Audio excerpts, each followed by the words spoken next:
श्री हर के चरणों में नमन। अगर ज्ञान सबसे बड़ा है तो फिर कर्म क्यों करना चाहिए? क्यों अर्जुन जैसे योद्धा भी इस सवाल में उलझ गए? आज हम समझेंगे गीता अध्याय 3 श्लोक 1, जो हमारे जीवन के सबसे बड़े कंफ्यूजन को दूर करता है। तो आइए श्लोक का अध्ययन करते हैं। जायसी चेता कर्मणा ते मता बुद्धि जनार्दन तत किम कर्मणि घोरे माम नियोजसे केशव।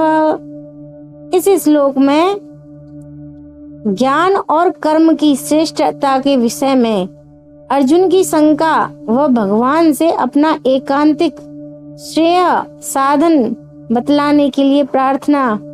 इस पर अर्जुन ने प्रश्न किया कि जनार्दन, हे जनार्दन, चेता ते, यदि आपको कर्म की अपेक्षा बुद्धि ज्ञान ज्यायसी श्रेष्ठ मता मान्य है तथा केशव, तो फिर हे केशव माम मुझे घोर कर्मणि भयंकर कर्म में किम क्यों नियोजयसी लगाते हैं।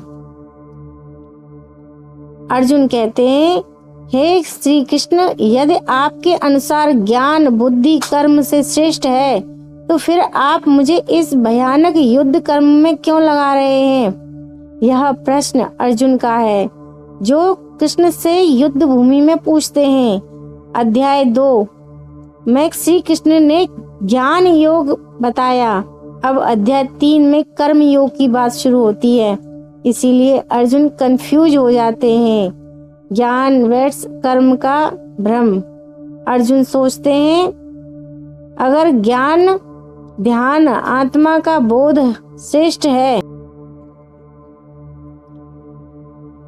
तो कर्म एक्शन क्यों करें? यही कंफ्यूजन आज हर इंसान के अंदर है। काम करूं या बस सोचता रहूं? जीवन का वास्तविक संदेश है। श्री कृष्ण आगे बताते हैं, केवल ज्ञान पर्याप्त नहीं है, कर्म करना भी उतना ही जरूरी है। क्यों? बिना कर्म के जीवन रुक जाता है, कर्म ही जीवन को आगे बढ़ाता है। आज भी हम यही गलती करते हैं, बहुत सोचते हैं लेकिन एक्शन नहीं लेते, कर्म नहीं करते, प्लान बनाते हैं, कर्म नहीं करते और रिजल्ट जीवन में स्टैग्नेशन। गीता का यह श्लोक दिखाता है, ज्ञान और कर्म दोनों का संतुलन ही जीवन का सही मार्ग है। केवल ज्ञान से जीवन चले वह भी अधूरा है, और केवल कर्म से तो बिना दिशा के कर्म भी बेकार है। दोनों मिलकर बनाते हैं सफल और शांत जीवन। अपने कर्तव्य से मत भागो, सही ज्ञान लेकर कर्म करो, परिणाम की चिंता छोड़कर काम करो। यही है कर्म योग की शुरुआत। जीवन में सिर्फ सोचने से कुछ नहीं बदलता, जब ज्ञान कर्म बनता है तभी सफलता मिलती है। तो अब बताइए, आप सिर्फ सोचते हैं या एक्शन भी लेते हैं? कमेंट में कर्म लिखकर बताइए। हरे कृष्ण।